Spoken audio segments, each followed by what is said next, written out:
Salut à tous, le journal du foot de ce jeudi 24 décembre. Énorme coup de théâtre au Paris Saint-Germain, Thomas Tuchel prend la porte. Le champion de France a décidé de se séparer de son entraîneur allemand à qui il restait 6 mois de contrat. Une décision prise au lendemain du succès 4-0 contre Strasbourg en Ligue 1. Selon l'équipe, Tuchel a été informé par ses dirigeants dans la nuit. Le technicien allemand paye la première partie de saison très mitigée du PSG, aussi bien en Ligue des Champions qu'en Ligue 1. Un point devait être fait pendant la trêve et il n'aura pas traîné. Cette décision intervient au lendemain de la diffusion d'une interview donnée par Tuchel à une chaîne de télévision allemande dont certains passages auraient fortement déplu aux dirigeants parisiens. Même s'il s'en est défendu devant les médias mercredi soir, il aurait déploré la dimension très politique du poste d'entraîneur du PSG. C'était une blague en allemand, la traduction n'était pas correcte, on ne peut pas traduire mot pour mot, avait répondu le coach allemand mercredi soir. Le Real Madrid, encore sauvé par l'arbitrage si l'on en croit la presse catalane. Le club merengue, vainqueur de Grenade 2-0 mercredi soir en Liga, a rejoint l'Atlético Madrid en tant que co-leader du championnat espagnol, mais a bénéficié, il est vrai, de faits de jeu favorables. À 0-0, Grenade aurait pu bénéficier d'un pénalty pour une faute de Casemiro dans la surface. Le Brésilien a ensuite commis une main dans la surface à 1-0, là encore pas de pénalty contre le Real. Le coup de gueule de Cristiano Ronaldo sur Instagram, l'international portugais a exprimé sa frustration vis-à-vis du début de saison de la Juve en Serie A. La vieille dame qui pointe seulement à la 6e place du championnat italien avec une journée de retard. Encore plus inquiétant, le leader, l'AC Milan, pointe à 10 unités.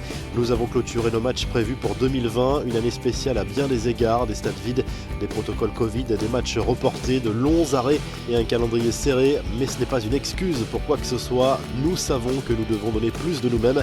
Nous sommes la Juventus, nous ne pouvons tout simplement accepter rien de moins que l'excellence sur le terrain.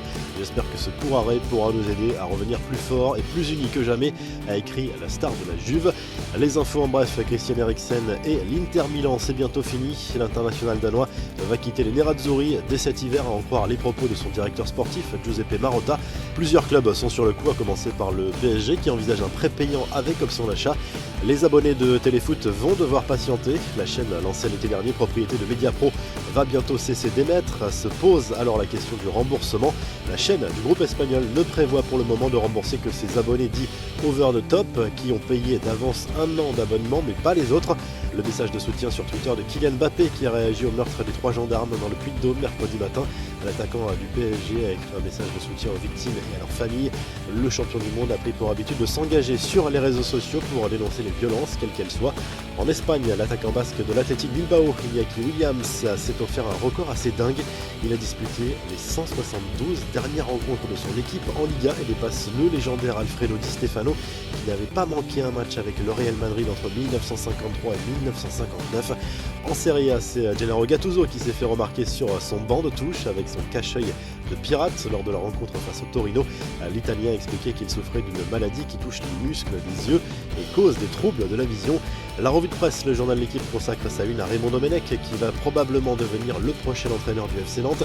De Naïsna à Kita, titre le quotidien sportif ce jeudi, l'ancien sélectionneur des Bleus n'a plus exercé depuis plus de 10 ans. Autre une consacrée à la victoire du PSG contre Strasbourg en Ligue 1, un succès 4-0 qui a mis du temps à se dessiner. Le jeune Timothée Pembele, formé au club, a ouvert le score et profité de l'absence de nombreux titulaires habituels. Enfin, troisième une consacrée à l'Olympique lyonnais qui a fini cette année 2020 par un succès 3-0 à domicile contre Nantes. Topé Kambi, Kadewere et Paqueta ont marqué pour le club rhodanien qui récupère en passage la place de leader au bénéfice d'une meilleure différence de but que le LOSC. En Italie, la Gazette dello Sport revient sur la soirée de mercredi en Serie A. Le succès 3-2 de l'AC Milan grâce à un but de Théo Hernandez dans le temps additionnel contre la Lazio.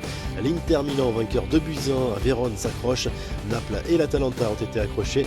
En Espagne, une autre bonne nuit, titre le journal Marca pour illustrer le dernier succès de l'année 2020 en Liga mercredi soir pour le club merengue. Succès 2-0 du Real Madrid contre Grenade avec un nouveau but signé.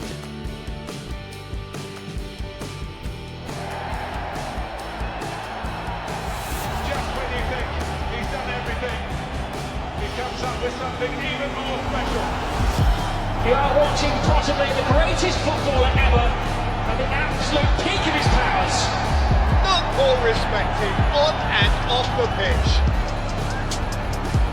He is relentless in his pursuit of greatness. Who else could it possibly have been in the final second?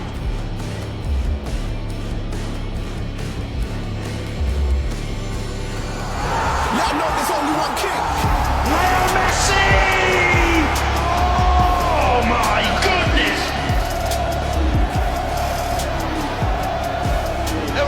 breaking 644 goals, most ever for one club. We may never see another like